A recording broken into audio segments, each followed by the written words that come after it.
आज मैं निर्जला एकादशी व्रत की कथा कहने जा रही हूँ, जिसे भीमसेनी व्रत कथा भी कहा जाता है। निर्जला एकादशी जिसको कहते हैं, ये अपने लिए किया जाता है। एक यही त्यौहार है एकादशी जो कि लोग अपने लिए करते हैं, और सब व्रत तो बच्चे, पति, दूसरों के लिए सब लोग करते हैं, लेकिन ये जो है एकादशी वो सिर्फ अपने लिए किया जाता है।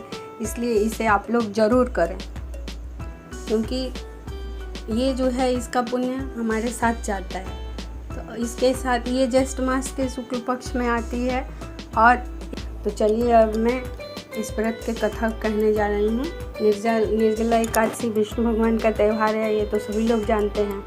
इस दिन बिना जल का, ये जो है 24 माने 12वें एकादशी क्या 24वें एकादशी के बराबर मान लिया जाता है। निर्जल बिना, एक तो गर्मी का दिन, ऊपर से बिना जल का ही इसमें रहा जाता है।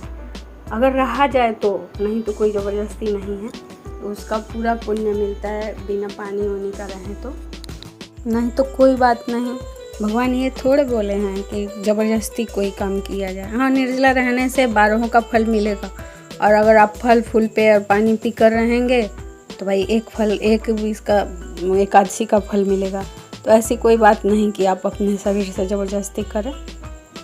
तो अब मैं एकादशी की कथा कहने जा रही हूँ, ध्यान देकर सुने। सेन व्यास जी कहने लगे कि हे पितामह, भ्राता युधिष्ठिर, माता कुंती, द्रौपदी, अर्जुन, नकुल और सहदेव आदि सब एकादशी का व्रत करने को कहते हैं, परंतु महाराज मैं उनसे कहता हूँ कि भाई मैं भगवान का शक्ति पूजा आदि तो कर सकता हूँ, दान भी दे सकता हूँ, परंतु भोजन के बिना नहीं रह सकता। इस पर व्यास जी कहने लगे कि हे भीमसेन, यदि तुम नरक को बुरा और स्वर्ग को अच्छा समझते हो तो प्रतिमास के दोनों एकादशियों को अन्न मत खाया करो। भीम कहने लगे कि हे पितामह, मैं तो पहले ही कह चुका हूँ कि मैं भूख सहन नहीं कर सकता। यदि वर्ष भर में कोई एक भी व्रत हो तो वह मैं रख सकता हूँ, क्योंकि मेरे पेट में वृक नाम वाली अग्नि है, सो मैं भोजन किए बिना नहीं रह सकता। भोजन करने से वह शांत रहती है, इसलिए पूरा उपवास तो क्या, एक समय भी बिना भोजन किए रहना मेरे लिए कठिन है। अतः आप मुझे कोई ऐसा व्रत बताइए जो वर्ष में केवल एक बार ही करनी पड़े और मुझे स्वर्ग की प्राप्ति हो जाए।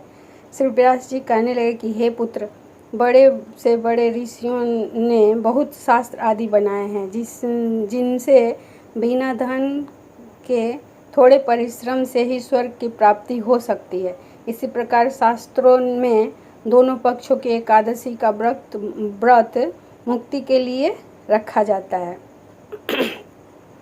व्यास जी के वचन को सुनकर भीमसेन नरक में जाने के नाम से भयभीत हो गए और काँप कर कहने लगे कि अब क्या करूं? मास में 2 व्रत तो मैं कर नहीं सकता। हाँ, वर्ष में एक व्रत करने का प्रयत्न अवश्य कर सकता हूँ। अतः वर्ष में एक दिन व्रत करने से यदि मेरी मुक्ति हो जाए तो ऐसा कोई व्रत बताइए। यह सुनकर व्यास जी कहने लगे कि वृषभ और मिथुन की संक्रांति के बीच ज्येष्ठ मास के शुक्ल पक्ष की जो एकादशी आती है उसका नाम निर्जला है। तुम इस एकादशी का व्रत करो। इस एकादशी के व्रत में स्नान और आचमन के सिवा जल वर्जित है। आचमन में 6 मासे से अधिक जल नहीं होना चाहिए, अन्यथा वह मद्यपान के अदृश्य हो जाता है। इस दिन भोजन नहीं करना चाहिए, क्योंकि भोजन करने से व्रत नष्ट हो जाता है। यदि एकादशी को सूर्योदय से लेकर द्वादशी के सूर्योदय तक जल ग्रहण न करे तो उसे सारी एकादशियों का व्रत का फल प्राप्त हो जाता है। द्वादशी को सूर्योदय से पहले उठकर स्नान आदि करके ब्राह्मणों को दान आदि देना चाहिए। इसके पश्चात भूखे और सत्पात्र ब्राह्मण को भोजन कराकर फिर आप भोजन कर लेना चाहिए। इसका फल पूरे 1 वर्ष की संपूर्ण एकादशी के बराबर होता है। व्यास जी कहने लगे कि हे भीमसेन, यह मुझको स्वयं भगवान ने बताया है। इस एकादशी का पुण्य समस्त तीर्थों और दानों से अधिक है। केवल एक दिन मनुष्य निर्जल रहने से पापों से मुक्त हो जाता है। जो मनुष्य निर्जल एकादशी का व्रत करते हैं उनकी मृत्यु के समय यमदूत आकर नहीं घेरते, वरन भगवान के पार्षद उसे पुष्पक विमान में बिठाकर स्वर्ग को ले जाते हैं।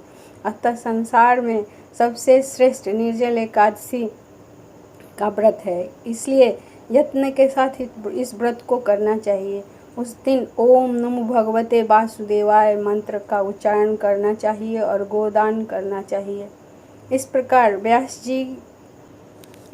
व्यास जी के आज्ञा अनुसार भीमसेन ने इस व्रत को किया, इसलिए इस एकादशी को भीमसेनी या पांडव एकादशी भी कहते हैं।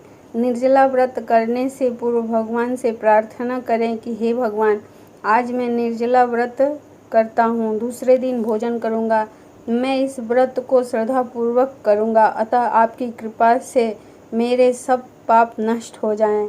इस दिन जल से भरा हुआ एक घड़ा वस्त्र से ढककर स्वर्ण सहित दान करना चाहिए। जो मनुष्य इस व्रत को करते हैं उनको करोड़ पल सोने के दान का फल मिलता है, और जो इस दिन यज्ञादिक करते हैं उनका फल तो वर्णन ही नहीं किया जा सकता। इस एकादशी के व्रत से मनुष्य विष्णु लोक प्राप्त होते हैं। जो मनुष्य इस दिन अन्न खाते हैं वे चंडाल के समान हैं, वे अंत में नरक को जाते हैं। जिसने निर्जला एकादशी का व्रत किया है वह चाहे ब्रह्म हत्या हो या मद्यपान करता हो, चोरी की हो या गुरु के साथ द्वेष किया हो, मगर इस व्रत के प्रभाव से स्वर्ग जाता है। हे कुंती पुत्र, जो पुरुष या स्त्री श्रद्धापूर्वक इस व्रत को करते हैं उन्हें अग्रलिखित कर्म करने चाहिए। प्रथम भगवान का पूजन, फिर गौदान, ब्राह्मणों को मिष्ठान व दक्षिणा देनी चाहिए तथा जल से भरे कलश का दान अवश्य करना चाहिए। निर्जला के दिन अन्न, वस्त्र, उपाहन माने जूती आदि का भी दान करना चाहिए। जो मनुष्य भक्तिपूर्वक इस कथा को कहते हैं और पढ़ते सुनते हैं उन्हें निश्चय ही स्वर्ग की प्राप्ति होती है। बोले विष्णु भगवान की जय। ओम नमो भगवते वासुदेवाय नमः। तो यहीं पर एकादशी व्रत कथा का समाप्त हुआ। आशा है आप लोगों को अच्छा लगा होगा। अगर अच्छा लगे तो आप लोग लाइक, शेयर और कमेंट ज़रूर करें और कथा को ज़रूर सुनें। धन्यवाद। नमस्कार।